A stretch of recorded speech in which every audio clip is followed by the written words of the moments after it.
los pesares, que alegras corazones y matas el dolor. Te necesito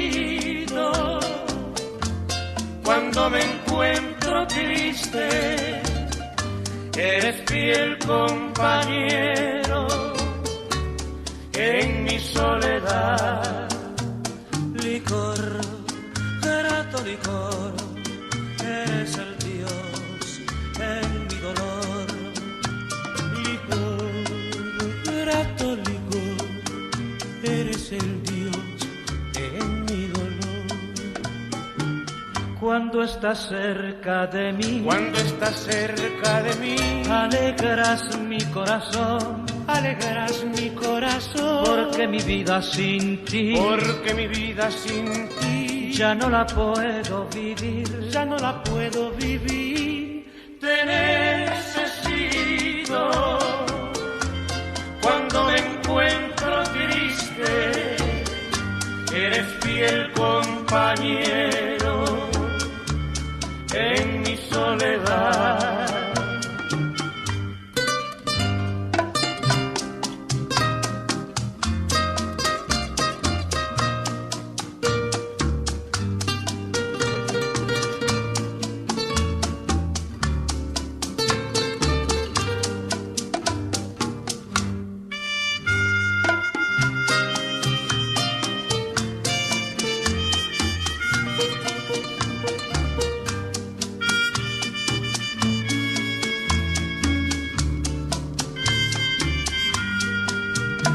Licor, grato licor, eres el Dios en mi dolor. Licor, grato licor, eres el Dios en mi dolor. Cuando estás cerca de mí, cuando estás cerca de mí, alegras mi corazón, alegras mi corazón, porque mi vida sin ti, porque mi vida sin ti ya no la puedo vivir, ya no la puedo vivir. te necesito cuando me encuentro triste, eres fiel compañero en mi soledad.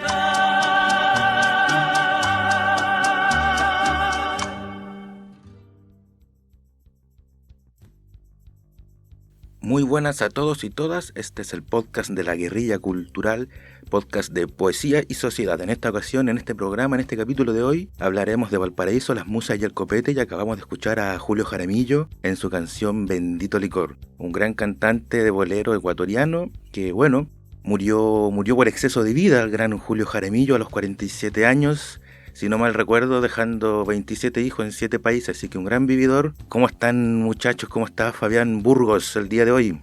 Muy bien, por acá estamos para el programa de hoy, muy expectante de las conversas que van a salir. Así es, pues Fabián Burgos, un profesor de filosofía. ¿Cómo estás tú, Matías Paredes Campuzano, sociólogo también de profesión? Buenas noches, muy contento de estar nuevamente en esta sesión el día de hoy. Y también nos encontramos con Guillermo Fernández, también nuestro tertuliano, otro profesor de filosofía, todos poetas también. ¿Cómo estás, Guillermo? Bien, bien. Qué bueno. Contento de estar otra vez con ustedes. Así es, pues en este podcast, en esta guerrilla cultural, tratando de hacer comunicaciones en torno a la poesía y la sociedad. Fabián, coméntanos, ¿tenemos un invitado el día de hoy? O en esta noche, ya en realidad estamos grabando de noche, pero programa atemporal. Coméntanos, ¿con quién estamos? Así es, hoy día tenemos un invitadito, un entrañable amigo, porteño de corazón, muy indicado para la conversa que vamos a tener esta noche. Él es Absalono Paso Moreno, alias, o para los amigos, El Lon. Él es de Valparaíso, nació en el 78 y ha publicado en Chile y Argentina muchos libros: Periferia, Caraja, Cortoletrajes y Silencio, El Baila Monstruo. Últimamente estuvimos juntos en la presentación aquí en Santiago del Plan Cochayuyo. Ha publicado Fogatas. En Argentina también ha publicado Supermercado Vietnamita, La Rosa Prisionera, y también ha publicado en narrativa La Campaña del 90 y otros relatos guanderinos. ¿Qué más porteño que es? Y Totalmente porteño. Totalmente porteño. Y también él tiene una editorial en Valparaíso muy interesante que son las ediciones colectivas periféricas, que nacen en el 2012 en Buenos Aires y desde el 2013 que funcionan en Valparaíso. Publica constantemente a un montón de autores, en formato principalmente plaquet. Ahora últimamente ha estado sacando libros. Y eso mientras tanto. ¿Cómo está ahí, Lon? Muy bien, gracias por la presentación. Contento de participar acá en La Guerrilla y hablar de Valparaíso y la poesía y el trago, po. Es importante este tema para los tiempos que corren, donde la realidad de repente como que nos empuja a irnos un poco al vaso, ¿no? Creo yo, eso se ve.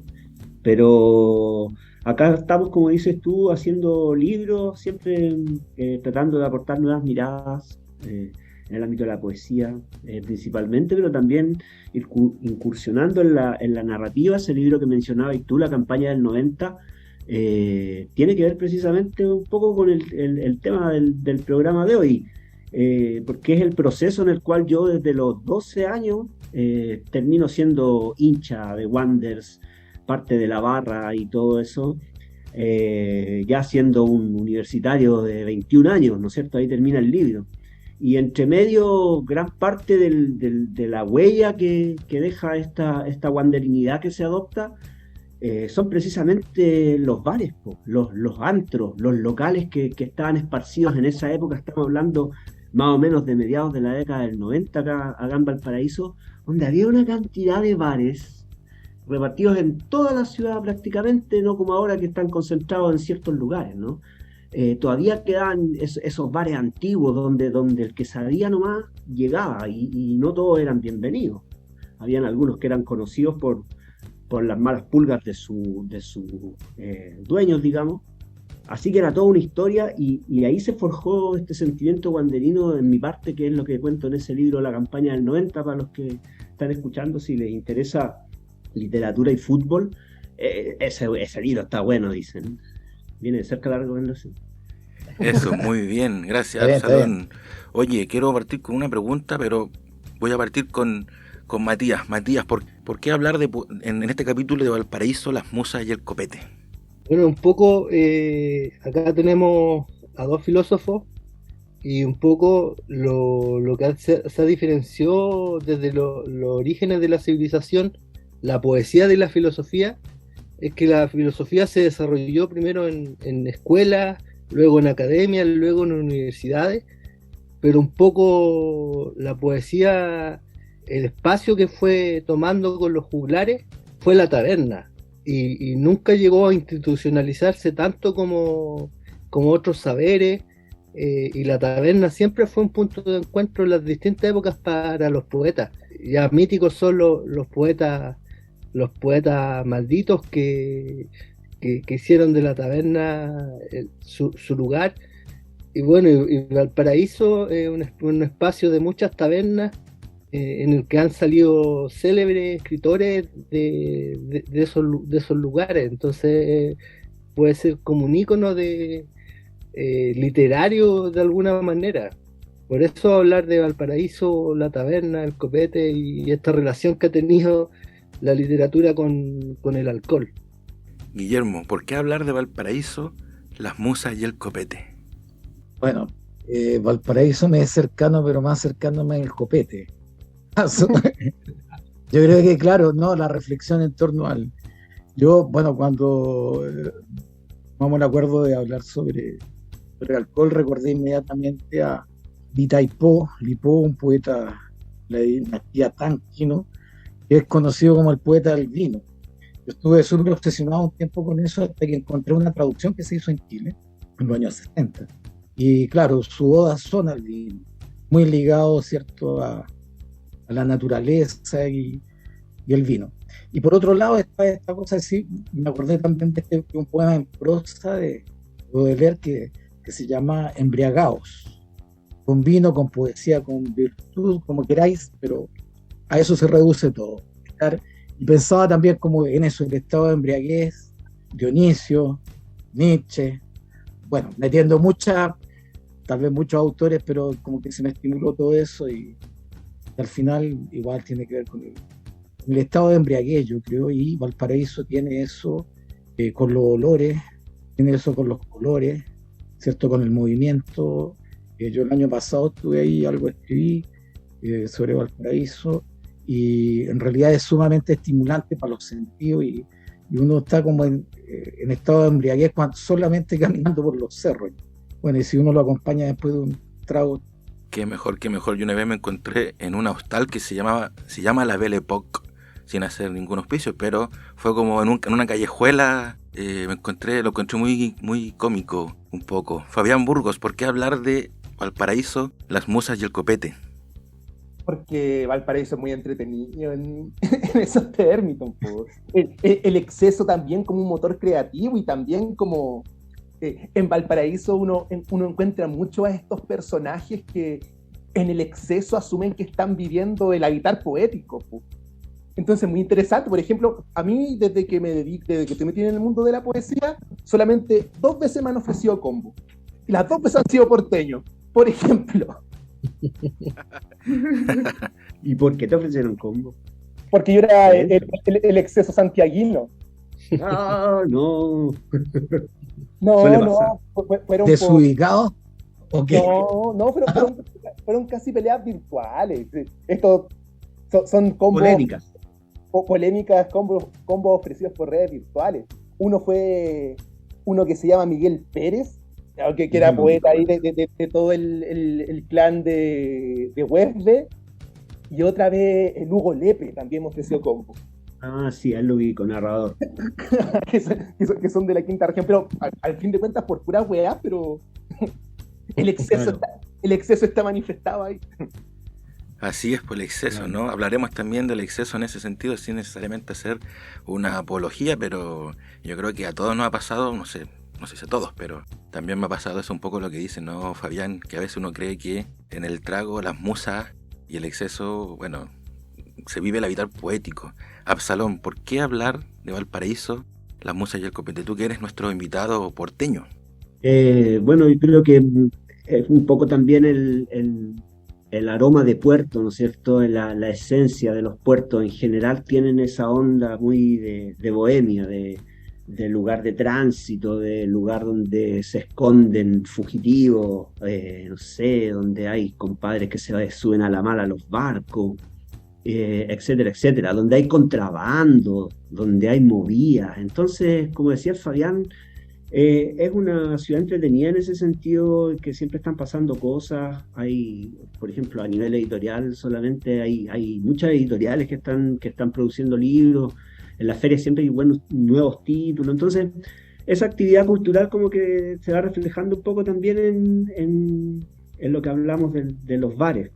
Si bien está mutando harto el carrete en general, sigue habiendo en Valparaíso un espacio para esa bohemia como más como la que decía Matías, ¿no? De que los poetas de las tabernas se juntan, ¿no es cierto?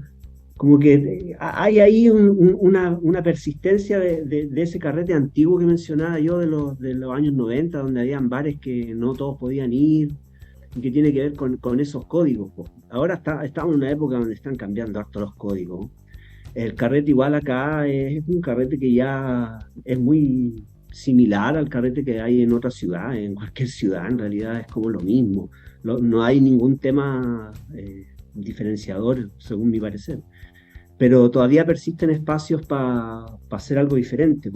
Yo recuerdo hace más de 10 años organizábamos durante mucho tiempo unas tertulias poético-musicales ahí en el Bar Liberty, al frente de la Plaza de Chaucan. Y la idea ahí era del Centro Cultural La Aduana, en el cual participaba mucha gente en ese tiempo, vecinos, artistas, músicos, escritores. Y la idea era hacer una especie de varieté, ¿no es cierto?, en las tardes, un día de semana, jueves, a las 6 empezaba. Como su 11 ahí, entre medio, un cantautor, 2 poetas, y entre medio un número así diferente. Por ejemplo, una bailarina de flamenco o un espectáculo de danza.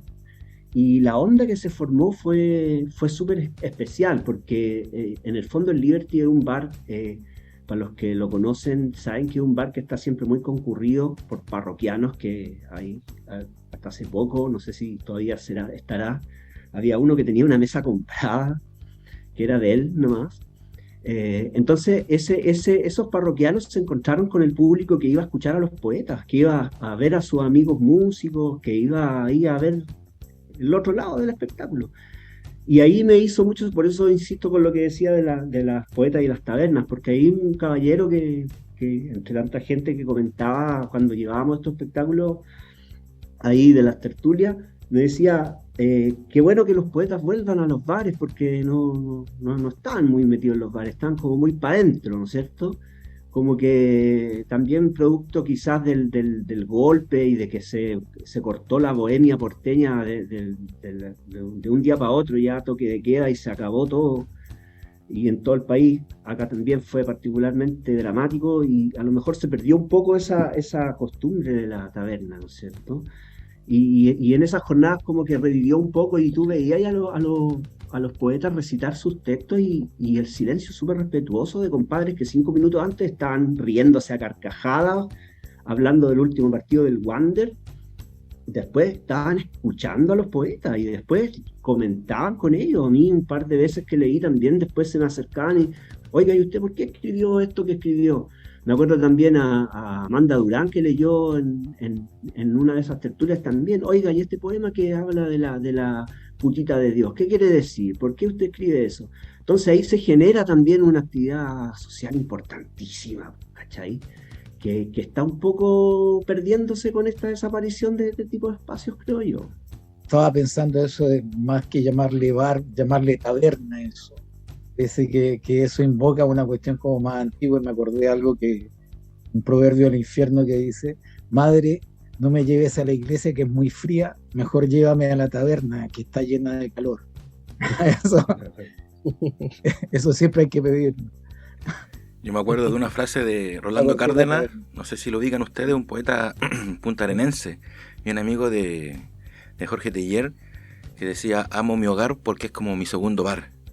Entonces me imagino, ¿no? Aparte del bar, el hogar también, un espacio de refugio personal también, sí, para poder tomarse un propio trago, ¿no?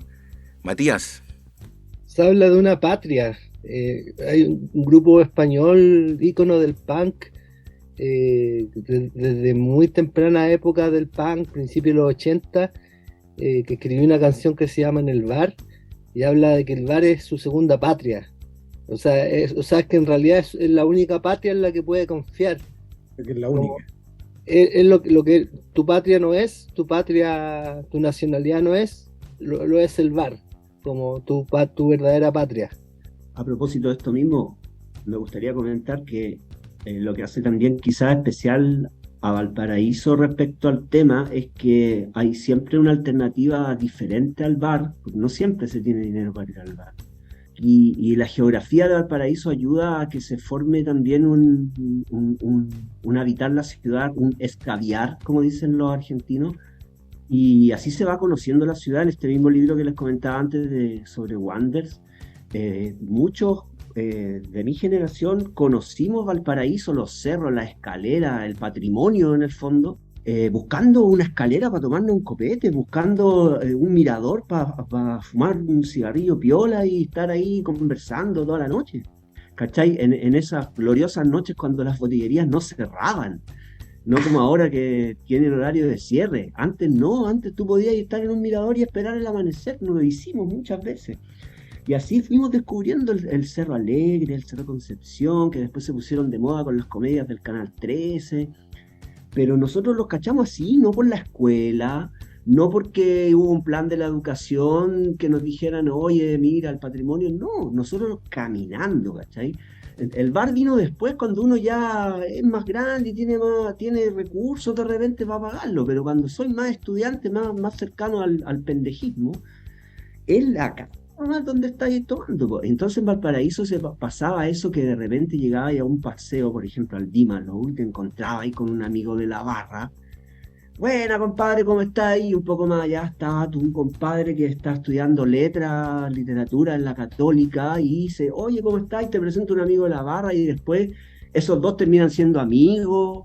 Se fue generando un tejido social muy interesante en esa década del 90. Que después se supo capitalizar súper bien con todo el tema de los carnavales culturales que hizo Lagos. No sé si se acuerdan cuando llegó recién al gobierno, en Valparaíso se hacían un carnaval que duraba 3 días antes del Año Nuevo. O sea, eran 4 días de jolgorio en que teníais bandas tocando en la Avenida Francia, en Sotomayor, Café Tacuba, Los Jaivas, todos los grupos Congreso, y teníais un sinfín de actividades culturales, de danza, teatro y poesía también, ¿no es cierto? Así que ahí como que también por parte de la autoridad de gobierno se supo capitalizar toda esta cosa de moda de Valparaíso que mencionaba yo hace un rato, que partió para muchos con esta telenovela que salió ahí a mediados de los 90. Ahí como que bueno, muchas otras cosas quizás que influyeron, pero eso marcó a nivel de masa un cliché en cierta medida, creo yo.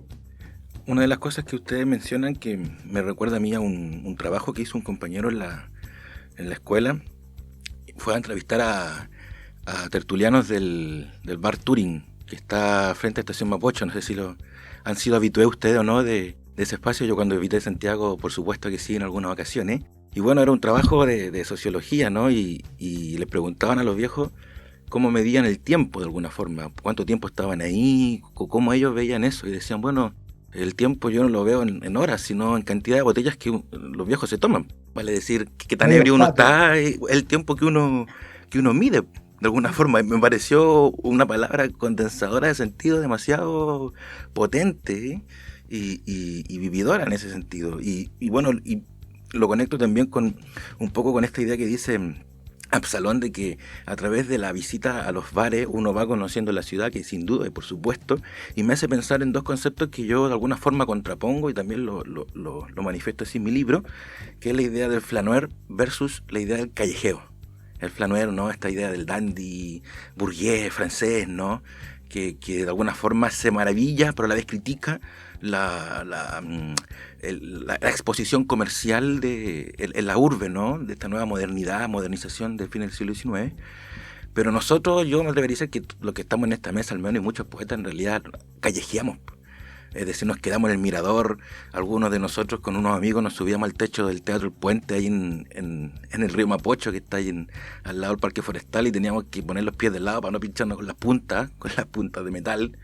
Y nos quedábamos un par de horas mirando la cordillera de noche y esperando a que abriera la veguita a las 6:30 de la mañana para ir a tomarnos un ajiaco y un té frío y para la casa. Fabián. El tiempo en la botella, le dicen. Y como dice Absalón, Valpo, la bohemia, no es solo están los bares, así es mucha calle, y un tejido social y cultural importante a partir de eso. Lon, y hay una pregunta, ¿tú cómo relacionas ese callejeo con las latitas de la escalera, que también lo viví, era como la parte más entretenida, con tu creación poética, narrativa? Claro, ahí yo como que igual me acerqué un poco a la poesía, pero como a otro tipo de poesía, que es la poesía del hip hop, del rap. Me tocó muchas veces ahí encontrarse, como decís tú, en las escaleras con cabros que estaban ahí haciendo su rap, y yo también ahí con todo el conocimiento de las lecturas que tenía, porque desde chico fui lector de poesía, tuve esa suerte de tener una profesora que me inculcó desde pequeño el bichito, ¿no?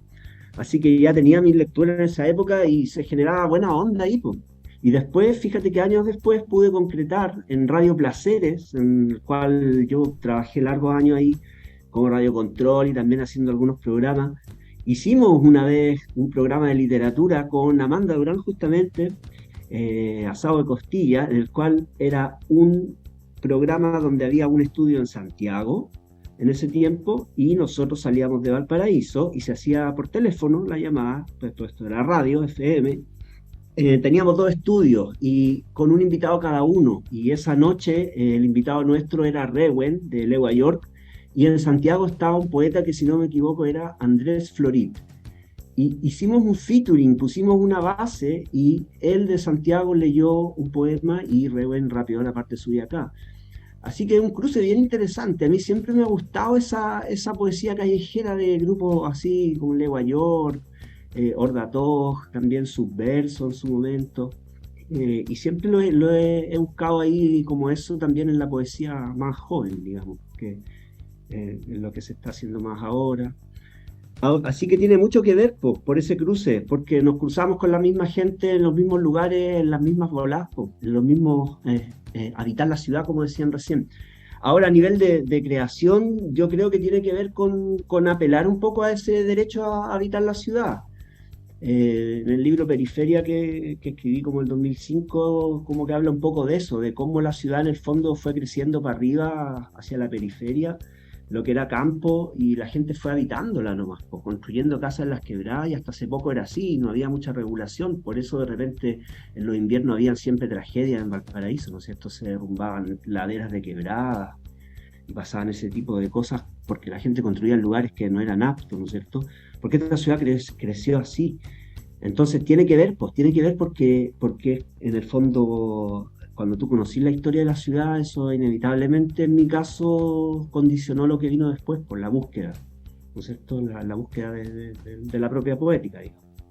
Oye, y hablando de musas, la referencia al menos que yo tengo entre la vinculación del copete y la poesía es desde la época más o menos de los poetas malditos, ¿no? De Francia, Baudelaire, Rimbaud, qué sé yo, y que se hablaba que consumían absenta y que los llevaban a estado meditativo o epifánico en el consumo para posteriormente, ¿no?, la creación eventualmente. Ese es el registro que yo tengo, al menos inicial, o suponiendo que podamos partirlo como un primer registro, si es que no hay otro por ahí. ¿Por qué se habla de que el trago de alguna forma también es una musa para la creación poética? Ahí, ¿qué relación ven ustedes? Fabián, vamos contigo. No sabría claramente cómo responder. De hecho, yo editaría esta parte y le preguntaría a otra persona, porque le saca el voto a la jeringa. ¿Qué pasó ahí, Fabián? Cuéntanos, hemos escuchado algunas historias tuyas también por Facebook, de repente, confesando. Sí, porque son temas que estoy dejando atrás. Lo que pasa es que yo... Mira, Bukowski tiene un poema que dice: no conozco ninguna buena historia. O sea, dice, me preguntaron por qué todas mis historias hablan de alcohol. Y él dice, no conozco ninguna buena historia que comience diciendo, estaba comiéndome un plato de ensalada. Entonces dice que por eso el alcohol es su fuente de inspiración, porque es lo que provoca las buenas historias. Sí, claro, y intento sacarle un poco el poto a la jeringa, porque durante harto tiempo fui conocido también, no solo como escritor, sino que como escritor medio curado, así. pero bueno, ahora hemos tenido nuestro... Sí, dando la causa nomás. Pero en realidad, más allá de exponerte, porque no es la intención, ¿no?, ni que te sientas, pero la idea es como, incluso en esa autorreflexión propia de qué es lo que creías tú en ese momento, ¿cachai? Porque yo creo que todos en algún momento hemos creído que el habitar poético, ya sea con trago, en tertulia o solo, ¿cachai?, de alguna forma te lleva a cierto estado. A mí particularmente me gusta el vino, como elemento poético, de alguna forma. Yo a veces me siento a escribir con una botella de vino, a veces, ¿no? No puedo escribir borracho, eso sí. No, estando borracho y sentarme a escribir, no, jamás, no me interesa. Pero sí, por ejemplo, quiero escribir y me compro una botella de vino. Por decir algo, ¿no? Hay muchos referentes, compartiendo por Telier. Todos los poetas han tenido una relación importante con el alcohol, tanto en las buenas y en las malas, tanto como con lo que le provoca positivo, como con los demonios que han tenido que enfrentar. Pero todos los escritores han tenido una relación con el alcohol, y como que eso también ha generado un mito, como que parte del ser escritor es tener esa relación como intensa con el alcohol. Por lo menos yo me di cuenta que de joven que no le aportaba mucho el alcohol a mi creación, y dejé de relacionarme por ahí como con el alcohol, y encontré otras cosas que le aportaban más al plano creativo. Pero hay como un mito, como casi un mito fundacional en la literatura de que el poeta es de los amigos, de los excesos, de juntarse, a copetearse, hay como un mito fundacional en el imaginario colectivo de que esa relación existe y no necesariamente es así, porque para escribir hay distintas cosas en las que inspirarse. Sí, que lo que ocurre ahí es que yo siento que en el fondo lo que pasa es que se pone en juego un poco el sentimiento del límite. Como que hay algo que tú puedes romper cuando estás ahí en este éxtasis. Y de esa cosa que se desbloquea, que se rompe, surge la escritura. Po.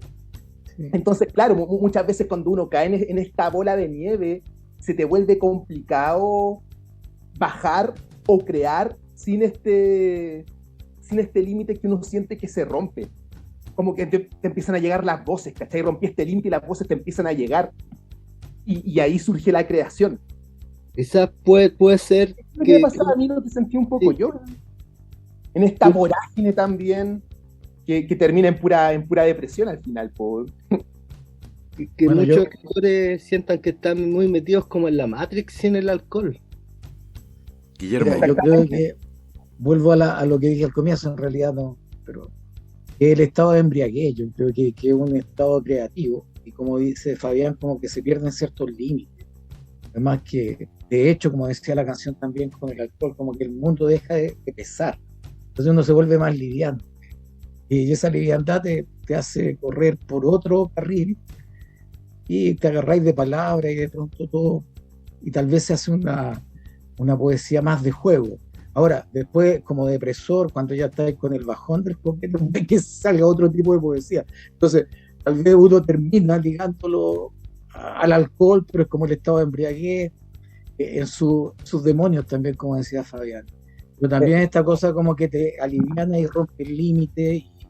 Y yo creo que tiene que ver mucho también con la cuestión onírica, porque uno parece ya ahí, como al perder el límite, no sabes si estás despierto, soñando, estás borracho. Yo creo que ahí se suelta todo, hasta los demonios. Escribir borracho y editar sobrio, decía Hemingway. O lo decía Henry Miller, Hemingway, creo. El copete igual en un primer momento para mí era como no era un componente muy bienvenido así en mi temática, como que igual dentro de mí, yo en ese momento igual culpaba harto al copete de varias cosas, en parte también porque me tocó ver gente cercana, gente querida caer en el alcoholismo rotundo, entonces como que me daba un poco de rabia esa romantización en un momento. Ahora ya no tengo ese sentimiento, pero me recuerdo que en ese momento al principio como que renegaba un poco de toda esa onda, reconociendo que existía obviamente del poeta en los bares y todo, como que tenía una parada más anticopete en ese sentido, en un principio, pero claro está, después uno la vida lo va llevando por distintos carriles, ¿no es cierto? Y para mí siempre fue un poco como lo que decía el Fabián de los límites también, cuando hacíamos estos encuentros, por ejemplo, que les contaba en el Liberty, que también se hacían en la Plaza Echaurren, solo que en la Plaza Echaurren era un festival de rock, con bandas de rock y todo, y poesía entre medio, y tiene que ver con eso, pues, con los límites, con llevar la poesía a lugares donde no había estado, como estos bares, como en la plaza, ¿no es cierto? O los que les contaba también del programa en Radio Placeres, donde hacer que un poeta declame y después un rapero tire su letra. Es también explorar distintos formatos, pues. Entonces, la figura del bar, al ser muy potente acá en Valparaíso, y también lo que decíamos, las características de la ciudad, dan también para hacer intervenciones en distintos otros lugares, pero el componente yo creo que tiene que ver ahí con cada uno, súper subjetivo, pero también me quedo con lo que dije al principio. Igual hay que cachar que el alcoholismo es un problema social, y también hay que como darse cuenta que de repente mucha romantización de repente tiene que ir acompañada con algo más, creo yo. No basta como solo escribir por escribir porque estoy jaja, no sé, yo creo que tiene que haber algo más a esta altura. ¿no es cierto? Y más con los tiempos que corren, con los tiempos donde estamos acá bueno, todos sabemos, para qué vamos a entrar en detalle, la situación que estamos viviendo en todos lados. Entonces, ojo también con eso, porque de repente, como lo dije en algún momento, el carrete acá ahora no se diferencia mucho del carrete que hay en otros lados, son como las mismas cosas nomás, solo cambia el entorno. Está desapareciendo esas tabernas, como le decíamos hace un rato. Eso yo creo que le llamo la atención. En Santiago se han cerrado hartos bares ya en el último tiempo. Fabián. Oye, compadre, ahí por lo que decías tú, la relación entre el rap y la poesía, tú haces poesía tú. ¿No podrías contar más o menos qué es la poesía tú? Que estuvimos con los chiquillos escuchando tus temas y están a toda raja. Yo me tomo un copete, man. Yo me tomo un vinito, así como el compa acá que decía que una botellita de vino, también una cervecita, y voy soltándolo, pues voy escuchando música. Igual de repente cuando trabajo sobre temas específicos, como fue trabajar para el Plan Cochayuyo, ahí como que ya no tomé tanta, me tomé una copa, ¿no? Porque igual es revisión de bibliografía, de datos, ¿no es cierto? Buscar un concepto. Pero en mi caso, el alcohol está presente en mi proceso creativo todo el rato. Yo aplico Hemingway día por medio. No. Más Cuando que se nada, puede, cuando se puede. Eso, como que Matías. uno necesita entrar en otro estado mental a veces para la creatividad, que no estoy hablando de la embriaguez necesariamente, pero a mí, por ejemplo, un poeta conocido, Héctor Hernández, me dijo que para poder escribir tanto los trabajos académicos como literarios tenía que dibujar mucho antes para poder enfocar la mente. Bueno. Entonces a mí me pasa también, como que si no estoy relajado, estoy muy en la racionalidad, y mis poemas son, a mí mismo me parecen muy aburridos, como que necesito estar un poco en la locura, no en una locura es mala, pero en un estado Elogio a la locura. De tranquilidad mental, de paz mental, de serenidad, para que salgan escritos más fluidos. Y antes lo buscaba con el copete, ahora lo busco con otras cosas. Bueno, por eso yo creo que la Guillermo. embriaguez, por eso decía, lo separaba un poco necesariamente del alcohol. Como dice Baudelaire, todo consiste en estar embriagados con vino, con virtud, con poesía, como queráis. Yo creo que por ahí va la cosa, y el vino sí te puede producir eso, el alcohol, pero también otras cosas. Además que hay una cuestión clara, y que eso tal vez es lo que uno no pueda manejar, que tiene que ver con los límites. No existen los venenos, solo existen las dosis. Entonces de repente, claro, a uno se le pasa, ahí tú puedes crear, recién está diciendo, te tomás, claro, está ahí completamente curado, así, weas también. Pero si está ahí en la medida justa, cada uno sabe, y ese es el peligro de la cuestión, por eso el alcohol es un peligro. Claro, puede ser una enfermedad, pero te lleva ahí también, y yo no debería reconocerlo. O sea, yo creo que siempre estamos aprendiendo cuál es el límite. No estoy diciendo que nos emborrachemos a cada rato para crear, pero yo creo que tiene que ver con el estado de embriaguez, y claro, de repente un conductor te sale, te suelta. Puede ser otra cosa. Oye, ahora que estamos en el pic de la discusión sobre el trago, vamos a pasar, por supuesto, a otras dimensiones de la discusión, pero les quiero entregar unos datos freak que a mí me gustaron mucho cuando los conocí, de un libro que se llama Una breve historia de la borrachera. No sé si lo ubican ustedes. Es de un inglés, Mark Forsyth. Si me dan unos minutos, les voy a leer una cuestión que a mí me dejó bien así loquito en términos evolutivos antropológicos, pero ya lo encontré muy, muy, muy interesante. Mira, hay una hipótesis que se llama la hipótesis del mono borracho. Este cabro nos cuenta y dice: evolucionamos para beber. Hace 10.000 años nuestros ancestros bajaron de los árboles. ¿Por qué lo hicieron? No está del todo claro, pero puede que lo hayan hecho buscando la hermosa fruta madura que se encuentra en el suelo. Esa fruta tiene más azúcar y más alcohol, así que desarrollamos olfatos para que pudiesen oler el alcohol a distancia. Esa era la señal que nos guiaba hacia el azúcar. Este es el efecto aperitivo. El sabor del alcohol, el olor del alcohol nos produce hambre. El alcohol activa en el cerebro una neurona en particular que se llama la neurona hipotalámica AGRP, que te da una terrible hambre, dice este compa. Es la misma neurona que se dispara cuando te estás muriendo de hambre realmente. Es la hipótesis del mono borracho. Y el segundo dato freak que les quería compartir tiene que ver ya con el origen de la civilización. De alguna manera todos más o menos entendemos que el hombre hace unos 9000 años antes de Cristo se instaló, dejó de ser cazador-recolector para pasar a ser sedentario, ¿no? Y se supone que, bueno, la necesidad de generar alimento más abundante para comunidades más crecientes es la hipótesis que al menos podríamos decir que todos más o menos manejamos, ¿no? La hipótesis hegemónica. Pero este compa dice una cuestión, todo lo contrario, mucho más interesante. Mira, el edificio más antiguo conocido es un lugar llamado Göbekli Tepe, en Turquía.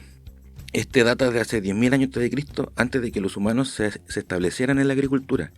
Parece ser que el lugar fue construido por cazadores-recolectores como una especie de templo. En este lugar hay grandes bañeras de piedra que contienen rastros de una sustancia química llamada oxalato, la que se forma cuando se mezcla la cebada y el agua. Por eso parece que Göbekli Tepe era un lugar más de reunión en que las tribus se juntaban y bebían cerveza juntas. Parece que había harta cerveza antes de que hubieran templos y agricultura. Esto nos lleva a la gran teoría de la historia humana. Y esta es su hipótesis. No comenzamos a cultivar porque quisiéramos comida. De eso ya había mucho por ahí. Comenzamos a cultivar porque queríamos alcohol. Y ya después, de 1000 años después, vale decir 9000 años antes de Cristo, inventamos la agricultura porque queríamos emborracharnos regularmente. El segundo resultado, mucho menos importante en realidad, dice este cabro, fue la civilización. Oye, unos datos terribles, güey. Un accidente. Está bueno. Hay algo que también está ligado obviamente a la cuestión religiosa, que es la embriaguez también, ¿no? Y siempre a través de un conducto que puede ser planta, como lo usa todavía en algunos lugares, puede ser el alcohol también en la misa, ¿cómo se llama? La comunión, ¿no? ¿No es la comunión? Claro, cuando la sangre de Cristo se vuelve vino. Exacto. No te emborracáis. Tal vez si uno se emborrachara, vería a Jesús. Bueno. Pero era más potente la cristiandad. El pan y el vino juntan. La embriaguez es una cuestión que nos acompaña culturalmente, por lo que leíste también ahí, en muchos ámbitos. Y obviamente también está ese sentimiento de embriaguez, creación poética. Claro, siempre fue importante para los dioses la embriaguez. Así es, pues de hecho este mismo ensayista, escritor, comenta que, bueno, y yo creo que más o menos todos lo manejamos, ¿no? En todas las culturas del mundo han habido ceremonias que están relacionadas en torno al alcohol. En algunos casos para generar borrachera, en otros casos no. Partiendo por el vino, por ejemplo, en la cristiandad, ¿no? Que es lo que más nos toca de cerca. El vino y el pan generan comunión con el otro, ¿no? Generan un grupo. Entonces esta idea de ir a los bares, lo retomo con lo que hablábamos anteriormente, esta idea de los bares, también genera eso, ¿no? Voy a ir a tomar un trago, a conversar, a juntarme, más allá de que tú lo puedas hacer solo, pero el hecho ritualístico ya genera otra animosidad, otra energía, en donde uno, el solo hecho de estar tomando unos tragos y conversar, arreglar el mundo, finalmente, solo en nuestras cabecitas como castillos de aire, genera un estado anímico, yo encuentro que tremendo, ¿no? Al menos los que nos gusta el callejeo. Bueno, ahí yo creo que ahí está la cuestión. Leíste en el clavo, yo creo que hay una cuestión ritualista también en el beber, y no es la cantidad de alcohol necesariamente, es como lo que contaba Alon, de ir caminando por las calles, juntarse con otra gente, encontrarse con alguien de una barra, otro cabro que estudia literatura, y se produce una comunión. O sea, hay una cuestión ahí también. Ya, obviamente, si uno ya está tirado en el piso, no haría lo que decía un amigo, que hay que tomar hasta quedar tirado porque lo demás es vicio. Sería mucho, pero sí tiene que ver con la comunión, y una cosa como tal vez religiosa, muy ancestral, en torno a esto, que te cambia como el ánimo y te cambia la disposición. Sí, bueno, obviamente, y al final ese es el problema. ¿Cuál es el límite? Matías. Ese es el límite. Yo que siento lo que dice Absalón, que vivió en los 90, se ha perdido mucho la calle como tejido cultural.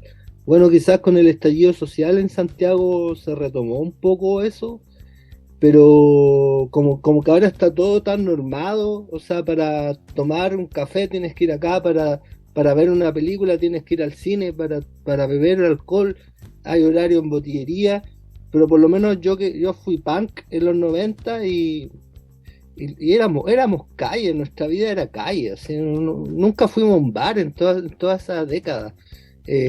Todo lo nuestro pasaba en la calle y nos llevaba a los pacos, pasaba de todo, cosas buenas, cosas límites, pero en la calle había lo que dijo Absalón, un tejido porque yo a la gente toqué muchas bandas en esa época y a mis compañeros de banda los conocí en la calle, en tocata. Siento que eso como que ahora está como todo más normado, así, para que eso no ocurra así. Y lo que veo ahora en la calle es con mucha marginalidad, así un carrete, pero como muy, muy marginal, por lo menos aquí en Puente Alto, donde vivo yo, así como de mucha droga, reventarse, pero ese tejido cultural que yo tuve por lo menos en los 90, que comentaba Absalón en Valparaíso, de tocatas en las plazas, en las canchas, eventos culturales, obras de teatro, recitales de poesía.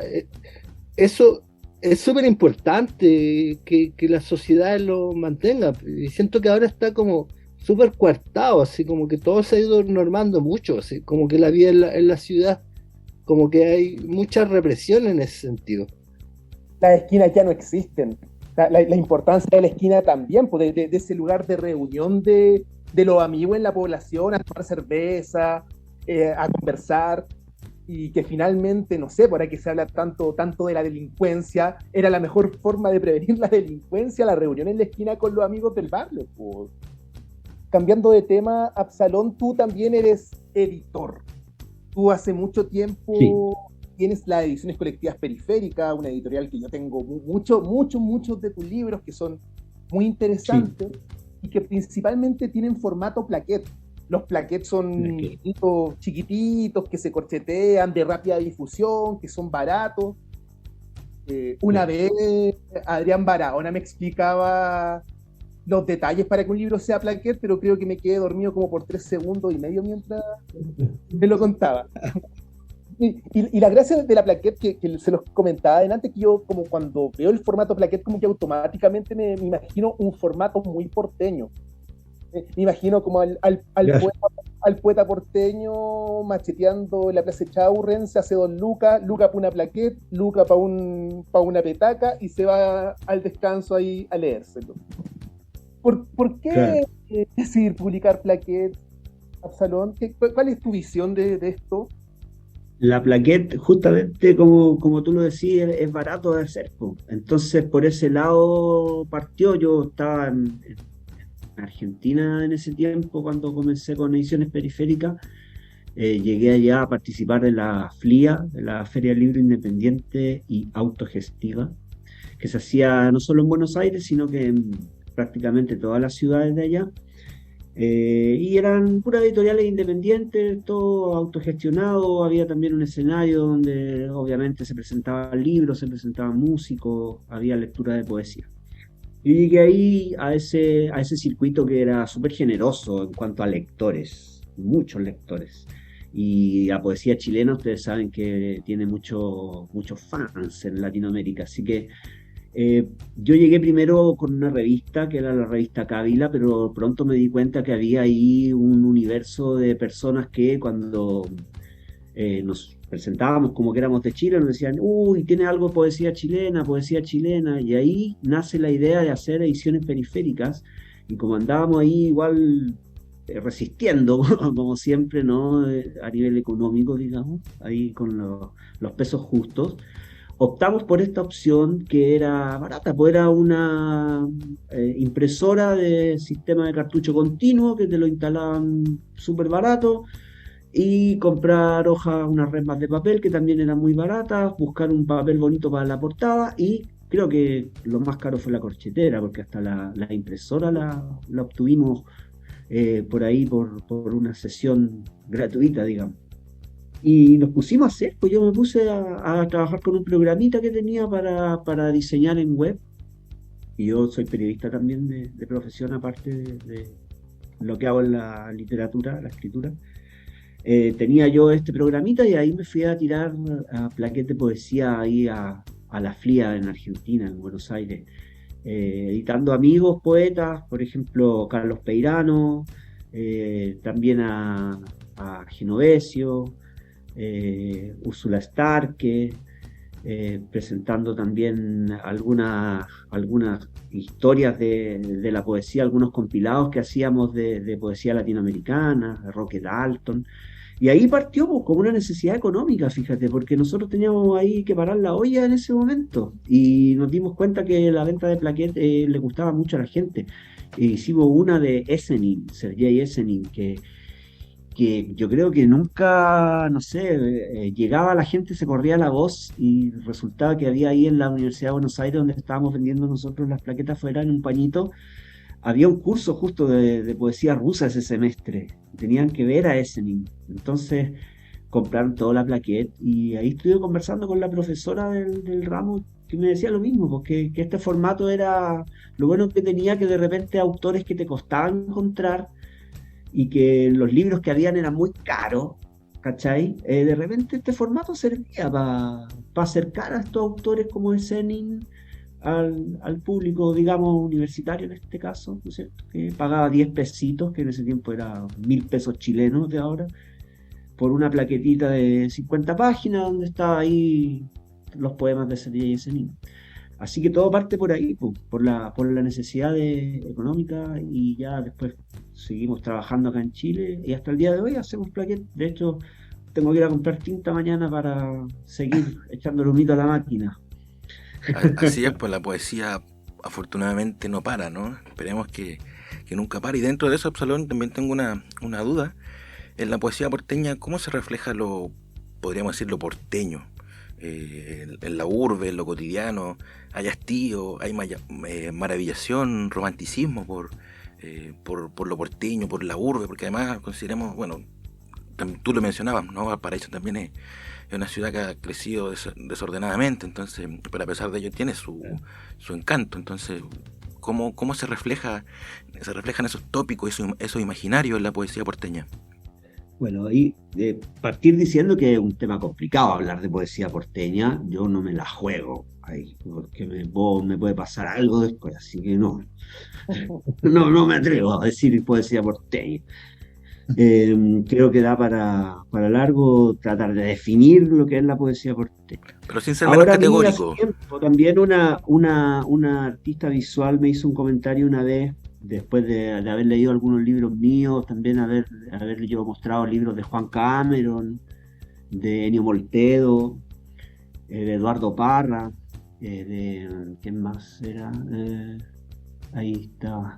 Ellos, claro, me dijo que ella encontraba que era de repente muy visual, que había mucha imagen, que de repente eso tenía que ver con la ciudad, pues si la ciudad está hecha para los voyeurs, como decía ahí uno de los textos de la revista Cávila que publicamos. Una ciudad hecha para los voyeurs, donde tú abrís la ventana en línea y veís lo que está haciendo tu vecino al frente, y después en el patio al lado están los vecinos haciendo un asado y les cacháis todos los dramas, ¿cachai? Entonces, como que es como que se permea un poco en la visión de esta artista visual que me decía que ella creía que había un denominador común en las poéticas que ella conocía que eran de acá. Yo creo que tiene quizás un poco de sentido en lo que mencionábamos. También hay toda una corriente muy interesante, histórica, respecto, por ejemplo, a la Escuela de Arquitectura de la Católica, Juan Luis Martínez y toda su visualidad.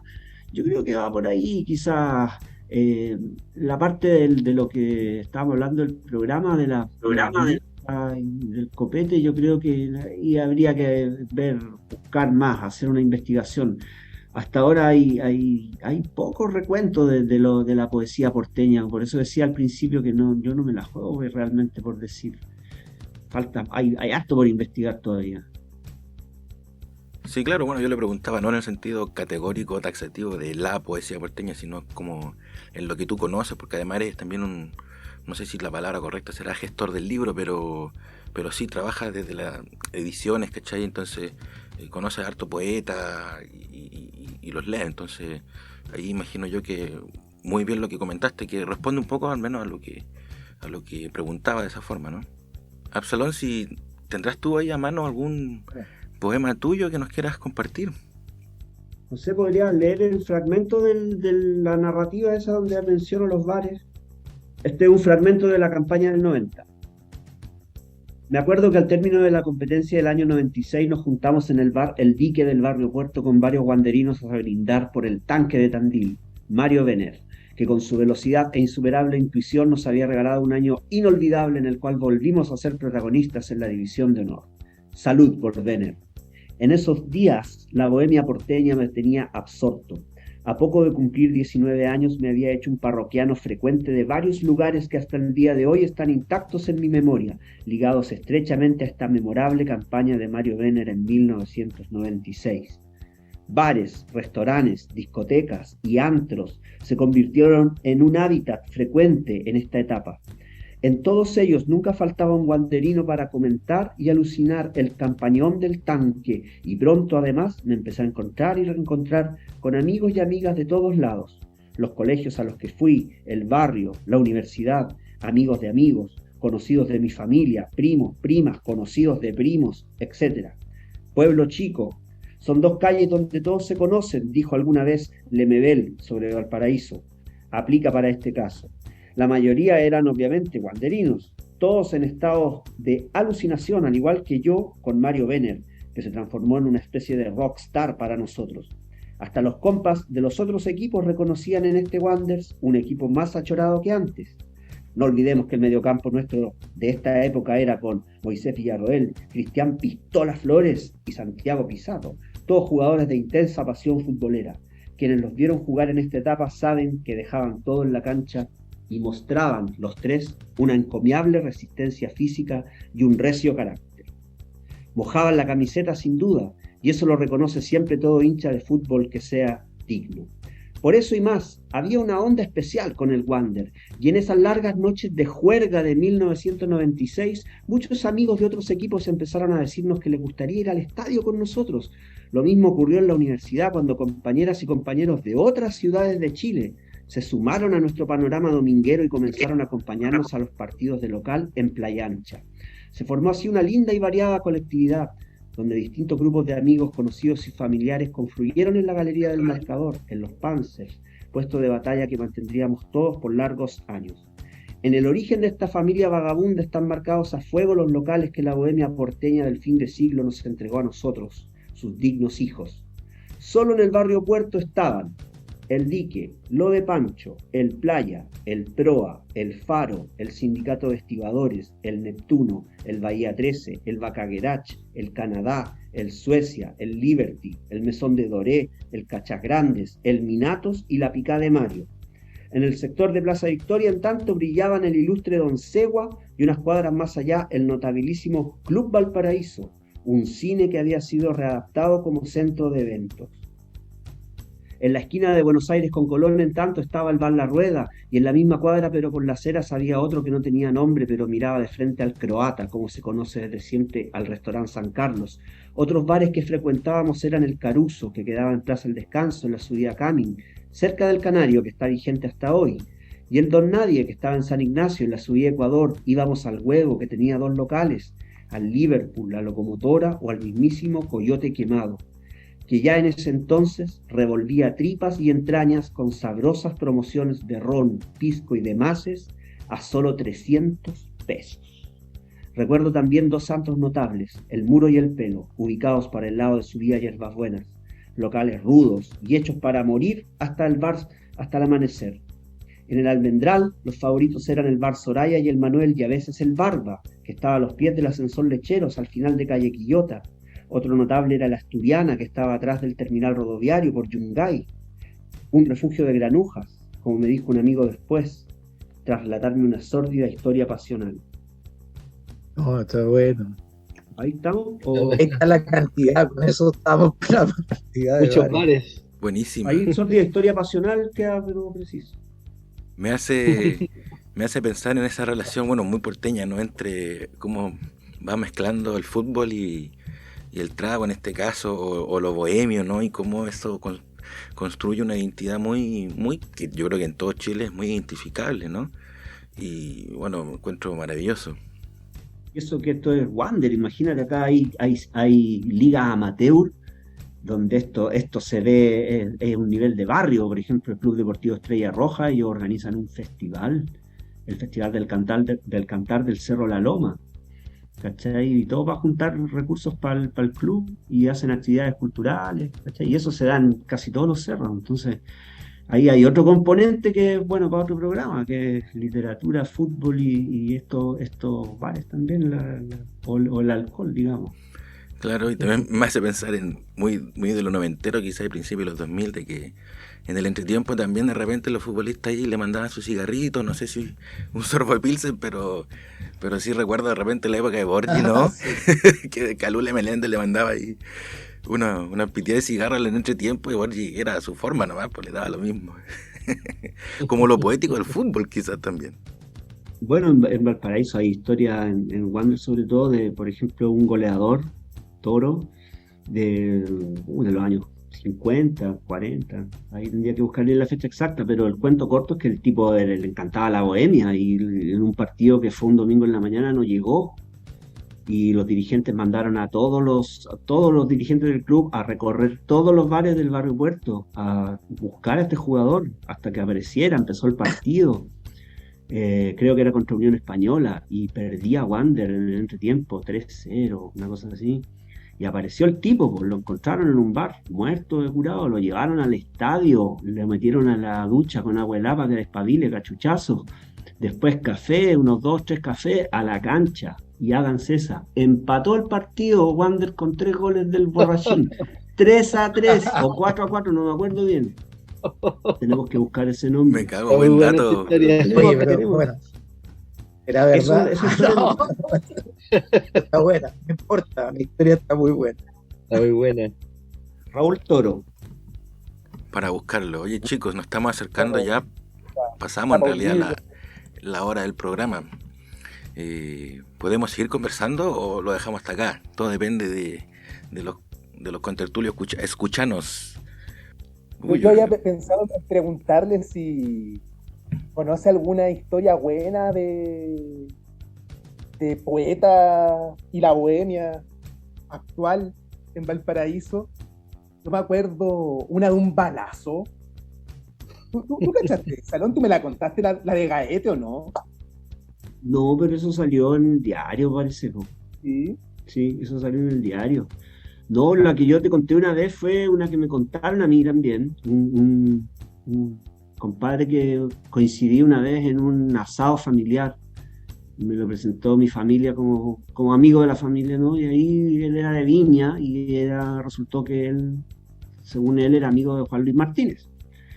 Y una vez con Juan Luis Martínez, le dijo el poeta que había recibido una invitación de Pablo de Roca, que iba a estar en Valparaíso, y que en el bar Pajarito lo esperaba para un homenaje, agasajo, como eso que le gustaba hacer a de Roca, ¿no?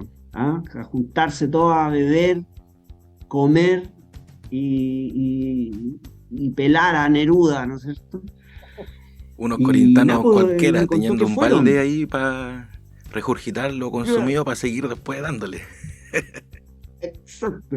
Bueno, y justamente pues, la historia que me contó este caballero, que ya era un hombre mayor, que él fue con Juan Luis Martínez, lo acompañó, llegaron al Pajarito, estaba de Roca, le pasó, al momento llegaron algunos libros, eran hartos libros, recordemos también que era muy prolífico el amigo Piedra, ¿no es cierto? Le pasó los libros, ya empezó el asunto, y empiezan los discursos, y empieza de Roca a tirarle basura a Neruda, empieza. Y los nerudianos que se vayan a la concha, y Neruda un carajo, sin vergüenza, y todos los epítetos, y en un momento él me dice que se gira y ve a Martínez que está como sulfurado. Todo esto en medio de unas rondas de alcohol, pues estamos claros que esto no es después de un café, ¿no es cierto? Están tomando. Me dijo, estábamos tomando. Y ahí en un momento dice que Juan Luis Martínez se enoja, se reacciona muy mal ante unas palabras muy feas que habría dicho este otro caballero y le tira los libros por la cabeza. ¿Y qué te pasa vos que te creís, conchetu? Y este atinó a agarrarlo nomás y quedó la cagada porque le tiraron los libros de Roca en la cara, todos saquen a este weón, empezó una pelea. Cuento corto lo que me dijo él, tuvieron que correr. Y después en un momento cuando ya estaban un poco lejos, en ese tiempo el bar Pajarito quedaba en el centro de Valparaíso, no donde está ahora, está en el sector de la Intendencia, ahora están pasado Bellavista. Ve que en un momento Juan Luis Martínez se devuelve para atrás y empieza a agarrar unas piedras que hay en el suelo para ir a tirarle piedras a los compadres. Él lo agarró y le dijo, no, vámonos, vámonos a sacar, son 10 contra 2, no. Y se fueron, pues, escaparon. Y esa anécdota yo lo miraba y le decía, pero esta anécdota es verdad, esto tú me juráis de guata que esto pasó. Me decía, sí, yo estuve ahí. No hay cómo comprobarlo, ya no tenemos cómo saberlo, solo el testimonio de este sujeto que dijo haber estado ahí. Yo trabajo con fuentes, no sé, la cito, no me acuerdo el nombre, pero está ahí el hombre para corroborar, está dispuesto, podemos llegar a él si queremos interrogarlo y apretarlo y decirle, oye, ¿es verdad esto que me contaste? No. Somos fieles a la historia. Igual puede ser, porque el odio de Roca por Neruda era terrible, es bien probable que haya sido verdad, yo creo. Sí. Yo no conocí a Juan Luis Martínez en persona, tampoco conozco su carácter. Claro, todo puede pasar. Y lo del balazo, claro, eso me parece que fue un problema entre dos escritores que también se sumó en esa época, no sé, hubo como una especie de fijación con la figura del poeta porteño. Me acuerdo que había un escritor también, Mellado, que tuvo ahí un altercado porque escribió un texto en el The Clinic donde denunciaba el robo de un notebook y acusaba a los poetas que organizaban la lectura donde le robaron el notebook de ser cómplices del robo. Entonces después este loco tenía que dar una conferencia en la Plaza Sotomayor en el Ministerio de Cultura y está ahí los poetas aludidos esperándolo y lo agarraron a patadas y todo, y fue igual como bien bochornoso el episodio. Y porque fue bochornoso además porque salió en la tele, porque estos locos no contentos con ir a pegarle llamaron a TVN, y entonces yo estaba en un momento en mi casa con mi mamá y mi mamá me dice, oye, mira en la tele hay unos poetas peleando, y yo, ¿qué? ¿Cómo poetas pelean? Y ahí estaban dándole patadas al pobre Mellado. Y después Mellado sacó un libro para defenderse de eso y le puso la ordinariez. Claro, sí, no, sí, ahí generó ahí un texto. Yo tengo ese libro. Pero, claro, Pité es un poeta porteño, decía, me llaman de Clínico, obviamente en su estilo, pero acá, no sé, pues hay gente que de repente no entiende esos juegos de palabras, se lo toma muy a pecho, no sé. Pero ahí yo lo miré como espectador nomás, yo estoy relatando casi como lo que yo vi, no me acuerdo los participantes. Mira, Mellado era mi profesor en la academia cuando le robaron ese notebook. Y lo que pasa es que él tenía una investigación ahí que llevaba mucho tiempo desarrollándola, y esto fue como el año 2004 o 2005. En ese tiempo no había las nubes, las comas él no tenía respaldo de nada. Entonces no solo fue la pérdida del notebook, sino que fue la pérdida de una tesis, creo, de una investigación que él había hecho. Perdió mucho trabajo, entonces estaba súper afectado por eso. Bueno, eso ahí se sumó a lo que pasó después, porque pasa esto de los balazos y ya se creó toda una figura un poco menos que lumpen del poeta porteño, pero no es tan así, le ponen color igual.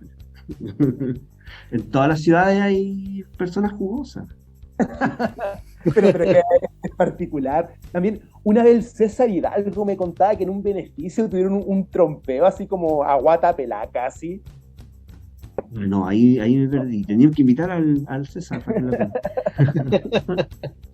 Bueno, ahí vamos a hacer un programa, parte 2 de todas las anécdotas entre los poetas, ¿no? Estas anécdotas sabrosas de alguna forma que constituyen también las disputas, ¿no? Poéticas. Y los excesos. Exacto. Oye, muy agradecido, Absalón, de que hayas podido asistir a este programa de la Guerrilla Cultural que estamos iniciando. Este ya es nuestro segundo programa y esperamos que haya muchos más. Así que muy agradecido a ti y obviamente a nuestros Nuestros tertulianos aquí, Fabián Burgos, Matías Paredes Campuzano y Guillermo Fernández. Y que les habla Galán Chaira. Así que mucho gusto, muchas gracias. Nos vemos en el próximo programa. Gracias.